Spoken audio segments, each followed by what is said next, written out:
그러니까 우리나라의 의료 환경은 굉장히 공급자 중심이라고 생각이 되거든요. 그래서 그런 측면에서 이 환자의 경험 평가라는 것은 어쨌든 의료의 환경의 패러다임을 조금 저는 환자 중심으로 전환하는 그 굉장히 중요한 이제 출발점인 것 같아서 그 의미가 되게 크다고 할 수 있을 것 같고, 사실 이제 미국이나 영국 같은 데서는 이 제도가 이제 도입되어 있고, 이제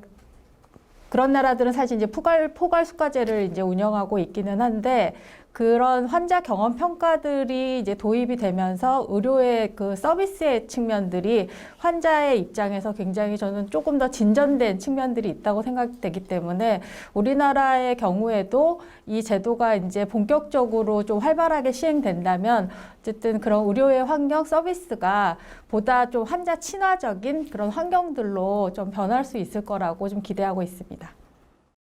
조금 저는 의료의 질이라는 측면에서 조금 생각을 해보면 환자 경험 평가가 소위 우리가 이야기하는 의료의 질과 동떨어진 게 아니고 의료의 질 평가의 일환이라고 생각을 합니다. 의료기관에서 제공하는 의료가 어떤 수준인지 알고 더 나은 의료의 질을 추구하는 것은 뭐 당연한 일인데 WHO에서는 의료의 질을 6가지 측면에서 정의하고 있습니다. 첫 번째는 치료의 결과를 보는 효과성, 치료의 과정을 보는 효율성, 환자의 안전을 보는 안전성, 의료의 접근에 대한 평등성을 보는 평등성, 의료 제공의 지연 여부를 보는 적시성, 그리고 마지막이 환자 관점에 대한 반영을 보는 환자 중심성입니다. 그간의 효과성, 효율성, 환자 안전에 대한 관심은 높았고 적정성 평가 또 인증제도 그다음에 그 심사평가 제도 등을 통해서 이런 부분들이 평가되고 보상되고 하는 기전들이 있었지만 환자 중심성에 대한 관심은 좀 낮았던 것이 사실이고 이번 그 평가를 통해서 그런 환자 중심성이라는 측면에서 우리 의료기관들의 서비스의 질을 다시 생각해 보는 계기가 되는 것 같고요. 이게 단순한 환자 편의 제공이라는 그런 측면이 아니라 의료의 질을 구성하는 한 측면이라는 것을 의료기관 그리고 또 환자 모두가 인식하는 중요한 계기가 됐다고 생각을 합니다.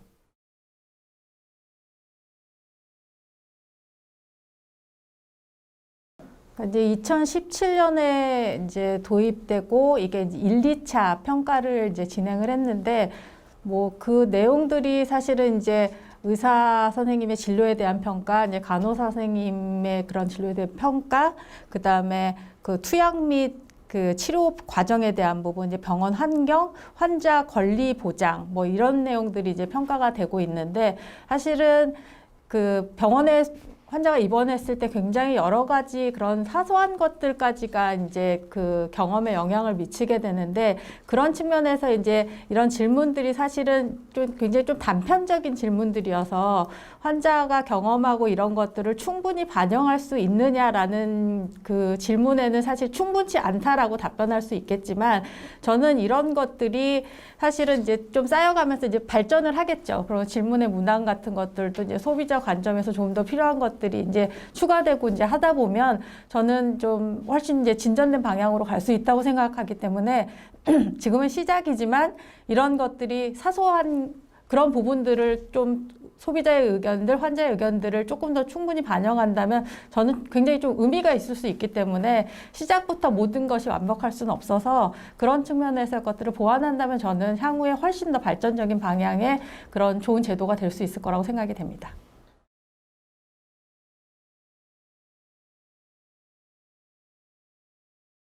제가 이제 평가 1, 2차 진행했던 평가를 보니까 그런 간호사 선생님이 했던 부분에 대한 것들은 굉장히 또 점수가 높은데 상대적으로 이제 낮았었던 거는 그런 의사 선생님을 직접 만나고 그다음에 그런 불만에 대한 부분들을 좀 전달하고 그다음에 회진 시간 관련 정보 제공에 대한 문항이 좀 낮은 결과치를 나타냈거든요. 근데 그건 결국 환자들이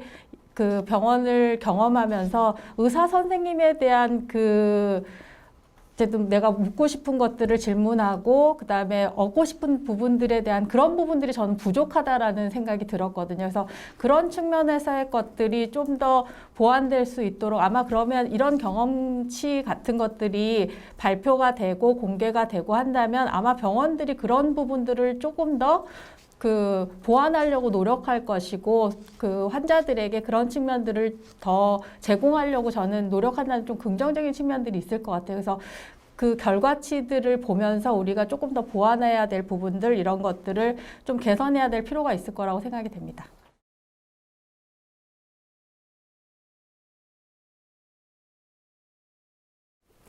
저는 기본적으로 처음에도 말씀드렸지만 이 평가의 목적이 무엇이냐, 무엇을 보기 위한 평가고 어떤 것을 우리가 이 평가를 통해서 무엇을 개선하고자 하는가라는 부분에서 좀 평가 문항 구성에서 고민해 봐야 될 부분이 많다고 생각을 하는데요. 처음에 이 평가 문항 구성할 때 굉장히 말이 많았습니다. 제가 처음 이거 첫 번째 설문할 때부터 같이 참여를 했었는데 이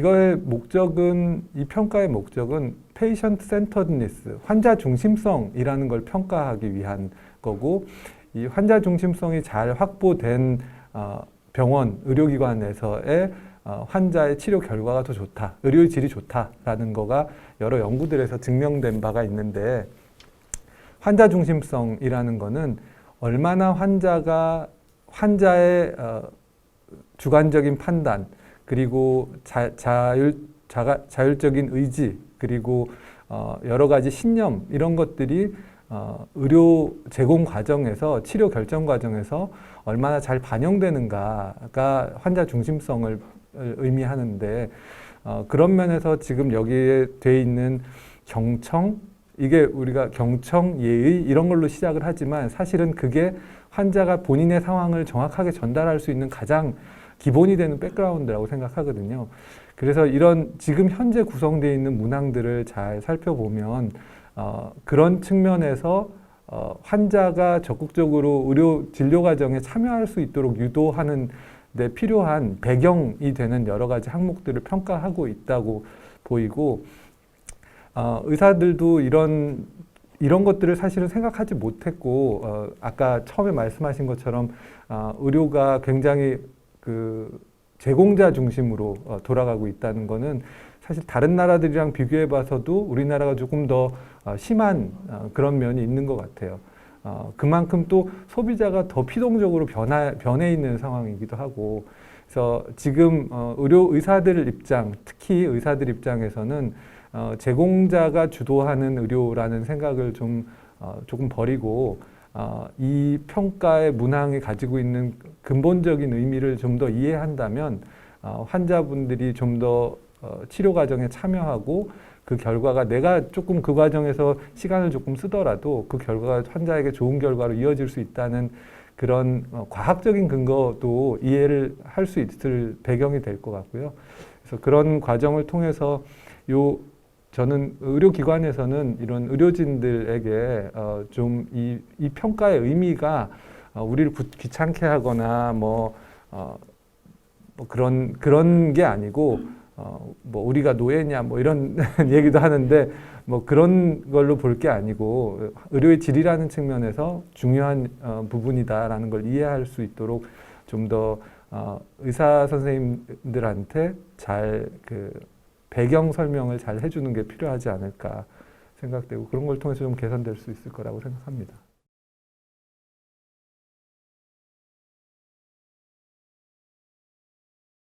지금은 환자 경험 평가가 이제 입원에 굉장히 한정되어 있어서 그걸 조금 더 확대할 필요가 있다라고 생각이 되고 사실 이제 고령화 사회로 굉장히 이제 급속하게 진행되고 있기 때문에 그런 응급실에 대한 부분, 저는 만성 질환에 대한 부분, 그다음에 호스피스 병동에 대한 부분, 그다음에 어쨌든 그런 다양한 부분들, 그다음에 외래도 저는 좀 추가될 필요가 있을 거라고 생각이 되거든요. 그래서 그런 모든 진료 영역에서의 환자 경험들을 어쨌든 소비자들이 의료기관을 선택할 때 이런 것들을 좀 참고할 수 있도록 하는 부분들, 그걸 통해서 어쨌든 의료의 그런 질이나 이런 것들이 좀 향상될 수 있도록 하는 측면에서 다양성을 조금 넓히는 부분들이 저는 좀 필요할 거라고 보여집니다. 네, 뭐 저도 그 평가 영역을 넓히고 그 평가 대상을 확대하는데 찬성하는 입장이고요. 그런데 이제 지금 아까도 제가 배경 설명을 드렸지만 이 평가에 대한 의미가 아직 의료계에 충분히 전달되지 못한 상황이고 환자, 그 소비자 입장에서도 이 평가가 무엇을 의미하는지 이 평가를 통해서 우리가 의료기관에게 요구하는 것은 무엇인지를 좀 더 잘 이해하는 그런 배경이 지금 급성기 입원 환자들을 중심으로 좀 더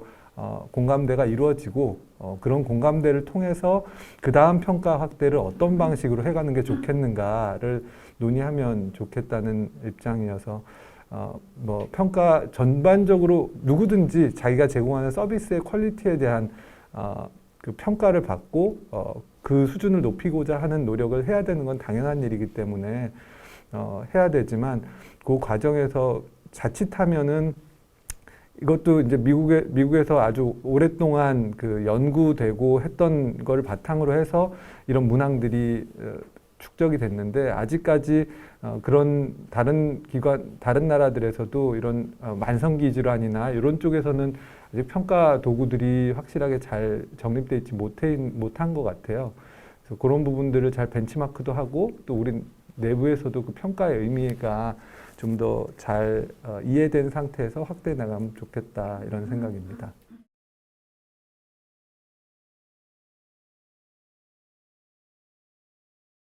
네, 일단은 이 고객 만족 경영 차원이라는 게 이제 받아들여지는 입장에서 고객 만족이라는 건 당연히 서비스의 퀄리티로부터 나온다고 생각을 하는데 이 고객 만족 경영이라는 게 단순히 친절을 강요하는 그런 거라고 생각하는 경향들이 있습니다. 그거는 평가자도 그렇고 평가받는 사람도 그렇고 소비자도 그렇고 다 비슷한 입장에서 이거를 이해하기 때문에 처음에는 야 우리가 친절하기 위해서 있는 기관이 아니고 우리는 환자의 생명을 다루고 그 생명을 더 연장시키거나 뭐 그 건강 상태를 더 좋게 하기 위해서 존재하는 데인데 이거를 친절이라는 잣대로 평가하는 게 맞냐라는 측면에서 좀 반대가 있었고 그렇지만 또 상당 부분에서 이 페이션트 센터드니스라는 환자 중심성이라는 그 의미를 잘 이해하는 의료기관들에서는 해보자라고 또 상당 부분은 찬성했던 부분도 있습니다. 다만 이 우리가 여러 가지 평가를 겪으면서 느끼는 제일 큰 문제점은 이 평가의 결과를 어떤 식으로 공개하고 활용하느냐. 근데 사실은 평가는 필요하지만 평가받은 결과에 대해서 어떻게 보상하겠다 뭐 이런 거는 전혀 없는 상태로 시작을 해서 이거를 우리가 개선시키기 위해서는 많은 그 비용도 들어가고 노력이 들어가는데 그런 보상 체계에 대한 언급이 없이 시작하다 보니까 여기에 대한 재원을 어떻게 이런 것들을 더 개선시키기 위해서 어떻게 재원을 마련할 수 있을까 하는 걱정이 하나 있었고 두 번째는 그 결과를 공표하는 방식이 지금은 원점수를 그냥 다 공개를 합니다. 그러면 이제 사실은 뭐 등수를 안 매긴다고 하지만 뭐 원점수 다 공개돼 있는데 뭐 한 100번만 수고하면 심평원 사이트에 들어가서 100번만 수고하면 전체 병원들 리스트 다 점수 리스트 하고 뭐 평균도 내보고 뭐 순위도 내보고 그 다 메디컬 타임즈에서 하셨던 일이고 소비자 단체에서도 해보고 싶은 일일 거고 환자 개인들도 해보고 싶은 일일 텐데 이렇게 0점 몇 점 차이로 1, 2, 3, 4, 뭐 12 뭐 이렇게 갈리는 게 그 맞는 건가? 의료기관들이 받는 스트레스를 좀 고려해서 등급제로 하거나 발표를 등급제로 하고 원점수는 기관에는 알려주되 뭐 등급제로 하거나 아니면 인증제를 하거나 뭐 이런 식으로 접근하는 게 맞다고 생각을 하는데 의료기관들이 그런 요청을 계속 했음에도 불구하고 원점수를 그냥 공개하면서 이게 1등을 하더라도 내가 다음에 1등 못하면 바보 되는 거 아닌가 하는 걱정이 들 정도로 이 등수를 매기고 하는 데는 굉장히 누구나 다 거부감이 있을 수밖에 없어서 의료기관들이 의료계에서 이거에 대해서 좀 거부감이 있는 것은 그런 평가 결과를 공개하는 방식과 그다음에 그 이후의 보상 체계에 대한 연결 과정이 부족하다라는 측면에서 거부를 했던 거고요. 기본적인 취지에서는 이 환자 중심성이 의료의 질과 연관되어 있다는 걸 이해하는 의료기관에서는 이걸 반대하지는 않습니다. 근데 그런 기관들이 아직 많지는 않고 그런 부분에서 더 홍보가 필요한 것 같고요. 그래서 언론에서도 이런 결과를 쓰고 전달하는 과정에서 이 평가의 의미를 조금 더 친절 뭐 이런 거보다는 환자 중심성, 환자가 주도가 되는 의료라는 거를 통해서 환자 치료 결과가 개선될 수 있다는 측면에서 환자분들도 사실은 이건 뭐 뒤에 저 설명드릴 내용이라 뭐 더 길게는 말씀 안 드릴 거고 하여간 환자 중심성이라는 게 중요하다는 거를 잘 강조를 해주시면 의료기관들도 그런 측면에서 이해하고 조금 더 적극적으로 동참하게 되지 않을까 싶고 심평원이나 뭐 소비자 단체에서는 그런 평가 결과를 활용하는 데 있어서 의료기관들이 받는 스트레스를 좀 고려해서 또 이게 등수를 세우면 다음에도 그 등수에서 벗어나기 어렵고 특히 하위에 있는 그룹들을 우리가 개선시켜야 되는데 하위에 있는 그룹들은 145등 요번에 했는데 내년에 135등 한다고 누가 잘했다고 해주는 사람 아무도 없거든요. 근데 노력하면 내가 절대평가로 노력해서 저 점수까지 가면 우리도 좋은 점수를 받을 수 있어 라고 하면 좋은데 상대평가를 계속 하다 보니까 개선의 의지를 아예 꺾어버리는 그런 측면이 있다는 점도 중요한 점인 것 같습니다. 그래서 개선 가능성을 두고 하기 위해서는 적어도 절대평가를 기반으로 하는 등급제 정도가 적당하지 않을까 하는 생각입니다.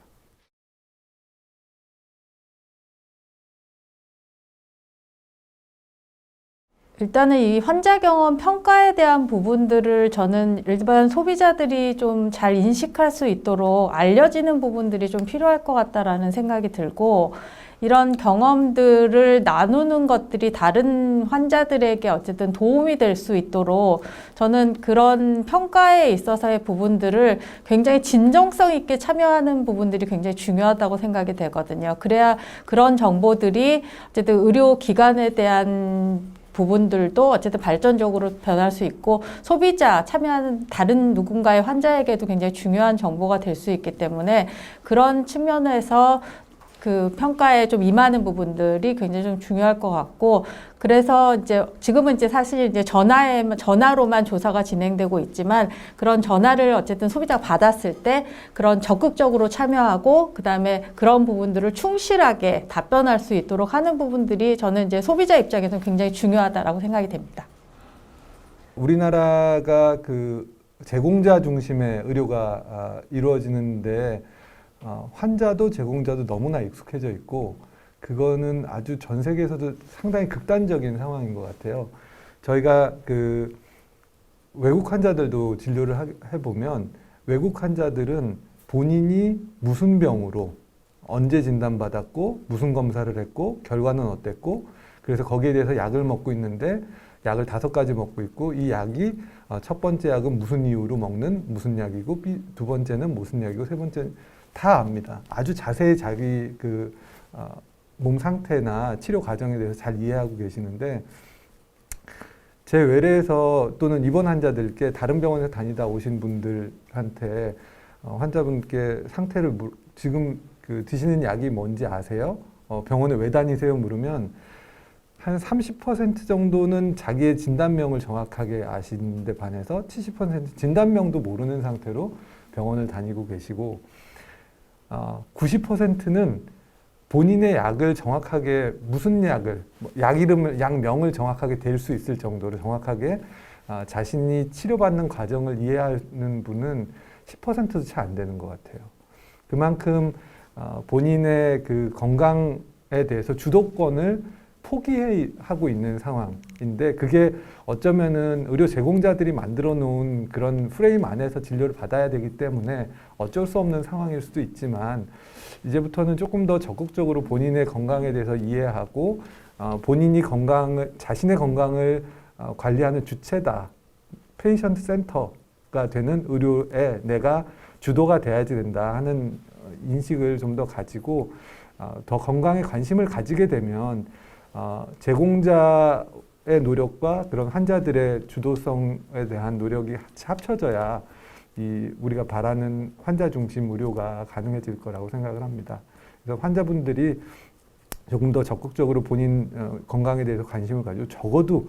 무슨 약을 드시는지, 왜 드시는지 정도는 알려고 노력했으면 좋겠는데, 놀랍게도 30, 40대 젊은 사람들도 사실은 혈압약이랑 뭐랑 먹고 있는데 뭐 이렇게 얘기하는 경우가 많거든요. 그래서 좀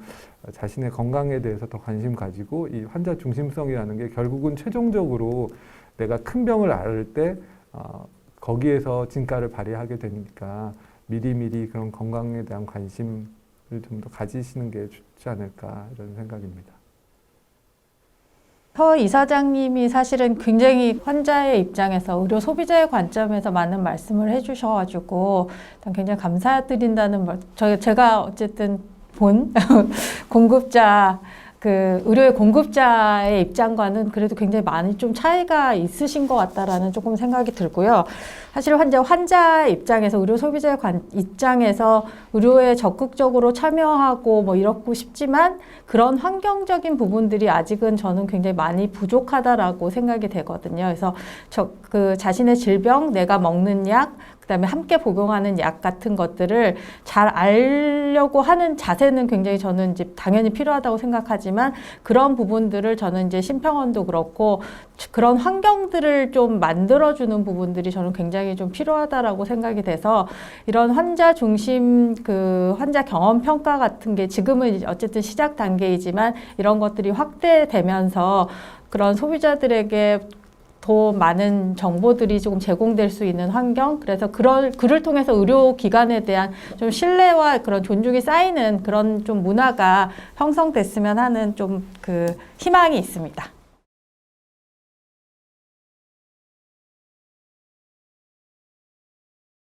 네, 뭐 지난번에 이제 올해 평가 계획을 발표할 때 저희가 의평조에서 말씀드렸던 내용인데, 지금 코로나19에서 병원들이 제한된 의료 자원을 가지고 환자를 진료하고 있습니다. 근데 코로나19 환자를 보는 의료진이 별도로 어디서 하늘에서 떨어진 게 아니고 지금 현재 병원에 내원하는 환자들을 보고 있던 의료진 중에 일부가 코로나19 환자를 담당해서 보게 되고 또 일부 시설이 거기에 할당이 되고 하는데, 그렇게 하다 보니까 코로나19 환자를 적극적으로 보기 위해서는 어쩔 수 없이 일부 진료 과정을 희생할 수밖에 없는 게 현실적인 상황이고, 그런 과정에서 코로나19에 얼마나 많은 의료진과 리소스를 투입하고 있는가에 대한 고려 없이 그냥 이 평가를 그냥 이대로 진행을 하게 되면 코로나19를 위해서 많은 리소스를 배정한 그런 병원들은 좋은 평가를 받기가 어려운 게 현실적인 제약점이고, 그래서 이런 평가를 할 때 적어도 코로나19를 보고 있는 병원군을 나눠가지고 평가를 하거나 아니면은 올해는 좀 놔두고 다음번에 좀 미뤄서 하거나 일반적인 평가 방식, 평가 결과로 일반적인 상황에서의 평가를 가정하고 우리가 통계 방식도 내고 하는 건데, 지금은 그런 특수한 상황에서 병원들이 코로나19라는 전 지구적인 재난에 대응하기 위해서 리소스를 일부 희생해서 110%, 120% 노력을 하고 있는데, 이렇게 되면은 자칫하면 여기서 평가 결과가 잘못 나오고 하면 다음번부터는 내가 이거 해가지고 병원에 다른 득이 되는 것도 없는데 나쁜 병원이라는 소리까지 들으면서 이걸 할 필요가 있냐라는 나쁜 시그널이 갈 수가 있고, 병원들이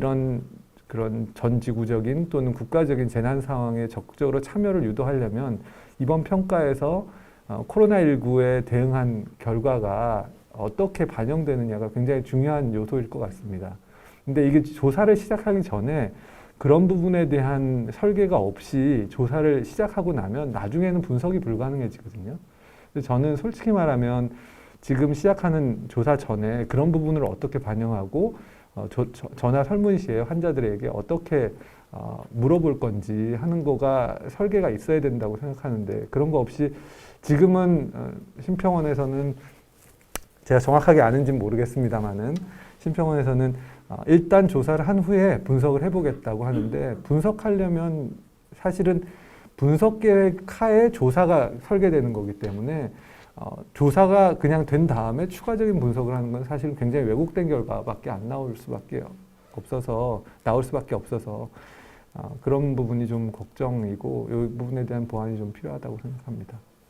그러니까 이사장님이 우려하시는 부분에 대한 부분은 저는 일단 좀 충분히 공감이 되기는 하고요. 그다음에 이 코로나19를 어쨌든 경험하면서 그런 환자들, 의료 소비자들이 우리나라 의료진들에 대한 굉장한 감사의 그 마음들은 지금 다 갖고 있는 것 같습니다. 근데 저는 지금 이제 코로나19 환자는 이 환자 경험 평가에서 이제 제외가 됐다는 부분은 약간 그래도 좀 아쉬움이 있는 것 같거든요. 왜냐하면 지금 이런 특수 감염병이라는 거는 지금 포스트 코로나 이후에도 저는 계속 지속적으로 발생할 가능성이 있다고 생각이 되기 때문에 지금 코로나19를 겪으면서 겪게 되는 환자의 경험 평가는 저는 굉장히 소중한 자료가 될 거라고 생각이 되거든요. 그래서 그런 측면에서 이런 부분들도 포함해서 같이 그 평가가 이루어져야 어쨌든 추가적인 감염병에 대한 대응이라든지 이런 부분에 있어서도 좀 충분한 자료로 활용될 수 있을 거라고 생각이 되기 때문에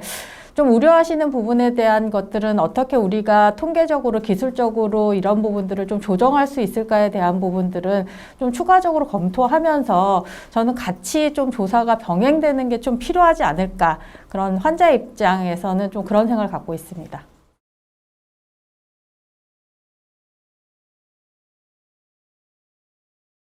저희도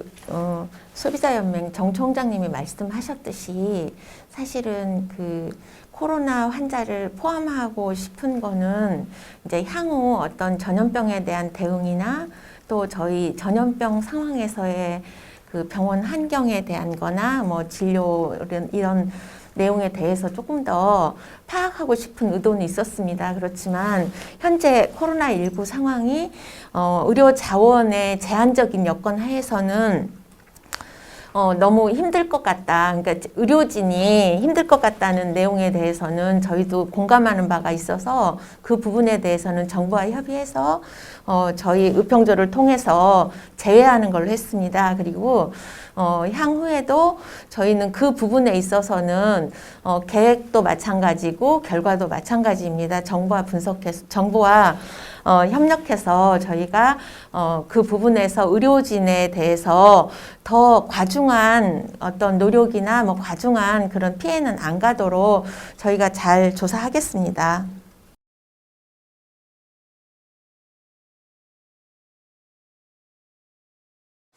통계적인 조치에 대해서 고민은 현재 복지부와 저희가 협의하고 있는데요. 그 상황, 이제 상병이 저희가 코로나19 환자는 분류되고 있습니다. 그래서 그 부분에 있어서는 병원에 피해가 가거나 과중한 업무에 로드가 생기지 않게 하도록 저희가 설계에는 검토하고 있습니다. 사실은 병원에서 치료받은 코로나 환자들은 병원에 대한 만족도가 굉장히 높을 겁니다. 그래서 그걸 빼는 거는 오히려 병원의 노력을 반영하지 못하는 게 돼버리고요. 코로나 환자가 아닌 환자들은 나를 더 돌봐줄 수 있는 의료 자원이 코로나 환자에게 배분됨으로써 코로나 환자 때문에 오히려 그 만족도가 떨어질 수 있거든요. 근데 지금 평가의 설계는 만족도가 높은 코로나 환자는 빼고 만족도가 오히려 코로나 환자 때문에 떨어지는 일반 환자는 포함시켜서 평가를 하게 되면서 이게 그 코로나 극복을 위해서 노력하는 의료기관들이 코로나 환자 진료에 적극적으로 참여하지 않은 또는 그 좀 더 그런 병원들의 오히려 더 좋은 평가가 갈 수 있는 상황이 된다는 게 가장 우려스러운 부분인데요. 자원이 코로나 환자가 아닌 환자에게 배분될 자원 중에 일부를 어쩔 수 없이 코로나 환자 진료에 동원했고 결국은 이 자원이 얼마나 환자 중심적으로 돌아가는가를 보는 것이 평가인데 그 과정에서 그러면서 일부 자원이 뺏기게 되니까 부족해진 자원에 대한 고려가 없다는 거죠. 일반 환자 진료에 있어서. 그 부분에 있어서는 일단 저희가 내부적으로 시작 전에도 한 번 더 점검해보고 그다음에 끝나고 나서도 점검해서 저희가 의료계랑 소비자단체랑 같이 협의하는 과정을 통해서 불이익이 가지 않도록 노력하겠습니다.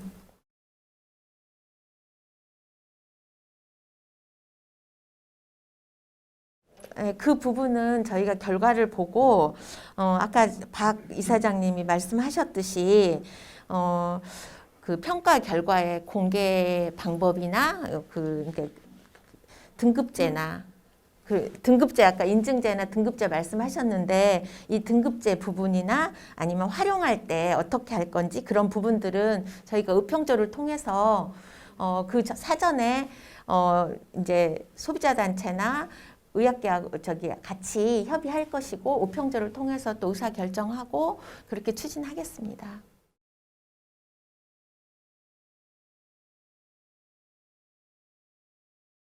결과 공개 방법은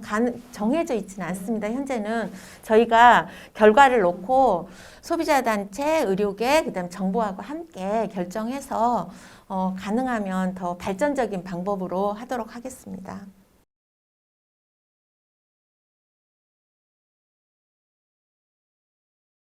현재 저희가 행정보상에 대해서는 아직은 언급된 바는 없습니다. 그렇지만 질평가지원금의 시범 지표로 현재 운용 중에 있고 저희가 본 지표로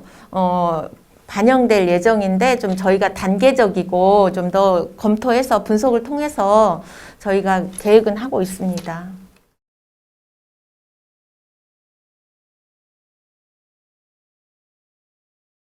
뭐 저는 그러니까 환자 중심성이라는 게 진료 결과에 어떤 영향을 미치는가, 이게 그냥 단순한 친절의 차원의 평가가 아니다라는 게 잘 전달이 되고 이 평가의 결과가 어떤 의미다라는 거를 좀 과학적으로 설명하는 그런 게 좀 있었으면 좋겠는데, 지금은 그냥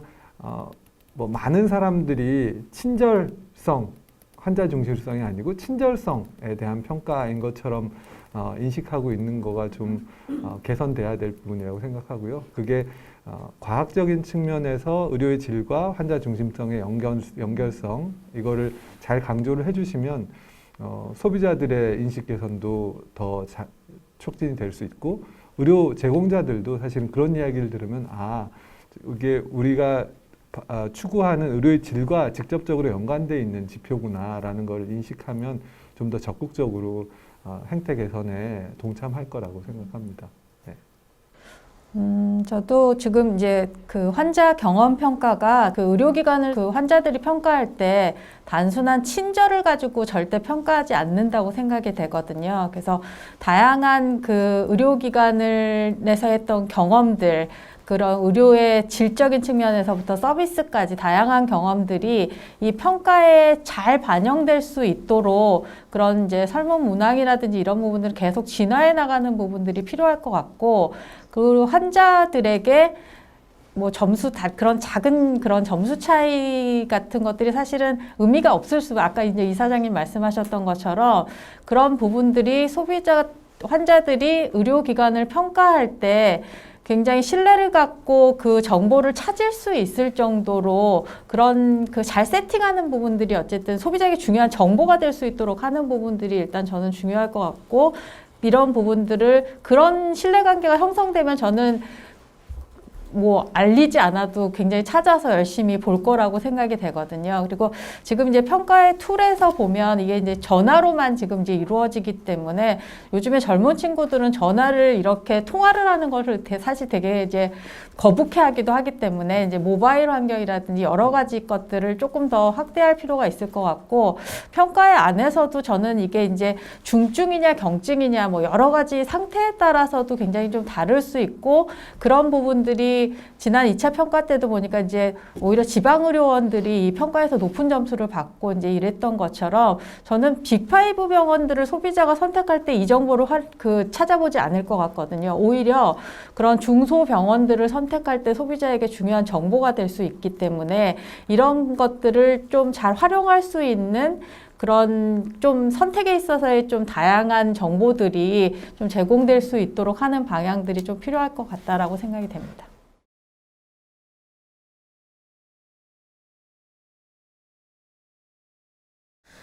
소비자 참여를 많이 유도하고,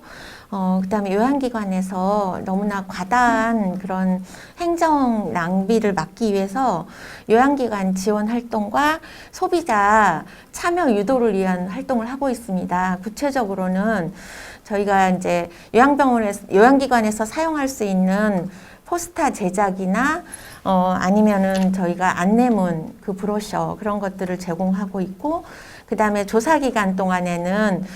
소비자들이 많이 알 수 있도록 저희가 다양한 이제 저희 원을 알릴 수 있는 다양한 방법을 통해서 홍보를 하고 있습니다. 저 한 가지만 더. 네. 제가 오기 전에 이제 조금 자료들을 조금 찾아보니까 PC 환경에서는 환자 경험 평가에 대한 정보를 찾을 수가 있는데 모바일에서는 정보 제공이 잘 안 되더라고요. 그래서 요즘에는 사실은 이제 모바일을 이용하는 횟수들이 훨씬 더 접근성이 좋기 때문에 모바일에서 관련된 좀 정보들을 쉽게 얻을 수 있도록 하는 부분들이 필요할 것 같고, 저는 이제 심평원 사이트에서만 제공되는 걸로는 정보가 좀 부족하다라고 생각이 되거든요. 그래서 심평원이 제공을 하지만 채널은 조금 더 다양화해서 민간과 뭐 거버넌스 같은 것들, 의료기관 안에서도 이 정보를 좀 접근할 수 있고 민간 그런 소비자 단체에서도 좀 접근할 수 있게 이런 채널을 조금 다양화해서 소비자들의 접근성을 좀 높여주실 수 있으면 좋겠다라는 생각이 있습니다. 저 하나만 심평원에 좀 부탁을 드리면 이제 병원 차원에서 이런 평가를 받고 그 결과에 대해서 개선하고자 하는 노력을 하는 거는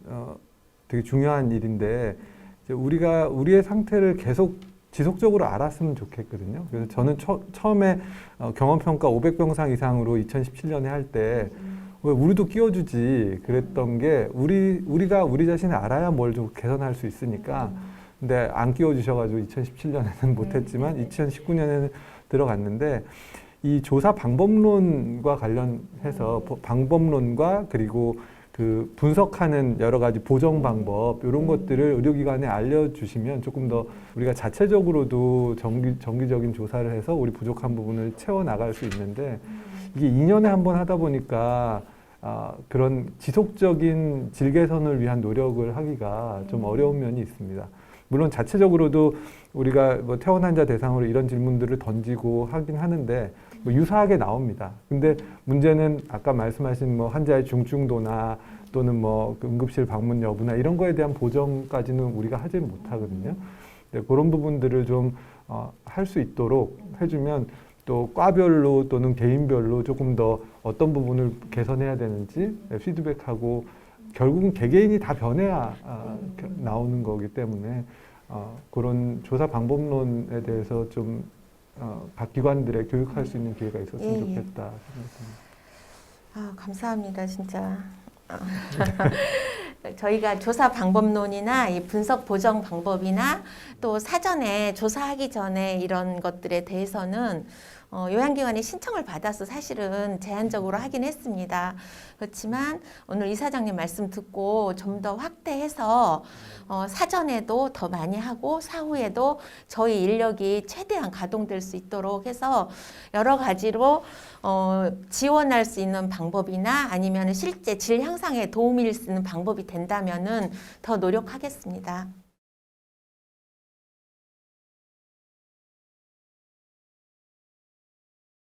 네, 뭐 저는 아까 뭐 기본적으로 이 조사에 찬성하는 입장에서 한 가지 제일 시급하게 보완돼야 될 부분이 원점수 공개를 해서 이렇게 순위 0.1점 차이로 순위 매기는 거는 빨리 개선해야지 되겠다고 싶고 이렇게 반복되다 보면 의료기관들 부정적인 시각이 점점 많아질 거거든요. 뭐 첫 해 잘 받았다 둘째 조금 못 받으면 이게 뭐야 이렇게 될 거고 계속 못 받는데도 이게 뭐야가 될 거라서 그런 게 더 확산되기 전에 이 평가 방법 공개와 관련해서 좀 개선책을 찾아야 될 것 같고 그거는 사실은 소비자 단체 그 영향력이 가장 큰 것 같아요. 제가 의평조에 들어가 보면 소비자들이 어떤 것을 원하느냐에 따라서 평가 방법 공개가 많이 변화가 있기 때문에 한번 그 소비자 단체에서도 그런 부분들을 생각하셔가지고 좀 적극적인 제안을 해주시면 좋겠습니다. 저는 환자 경험 평가 저희가 1, 2차를 진행하면서 그 환자들이 가장 그 부족하다고 의료 서비스에서 부족하다고 느꼈던 부분이 의료진의 접근성과 관련된 그 질문이었던 것 같습니다. 그래서 그 의료진을 접할 수 있고 그 안에서 소통이 이루어질 수 있고 그 안에서 어쨌든 신뢰 환경이 구축할 수 있도록 하는 부분에 저희 이 환자 경험 평가가 단순히 평가해서 공개하는 거에 그치지 않고 의료 환경과 의료 질의 서비스를 좀 개선하는 측면에서 이런 부분들이 환자의 경험들이 잘 반영이 돼서 그 의료 환경의 그런 제도 개선으로 이어질 수 있도록 하는 그런 부탁의 말씀을 드리고 싶습니다. 오늘 다 너무 좋으신 말씀 하셔가지고 저희가 평가 방법 공개에 대해서는 아직 정해진 게 없습니다. 그래서 이 전보다 더 좋은 환경을 만들 수 있도록 저희가 함께 노력하겠습니다. 물론 정부하고도 함께 노력하겠습니다. 그리고 저희가 의료의 질 향상을 위해서는 소비자단체에서 말씀하신 의료진의 어떤 소통이나 신뢰 환경 그거는 저희도 또 의료계와 함께 노력해서 잘 신뢰를 구축하고 의료의 질이 향상될 수 있도록 노력하겠습니다.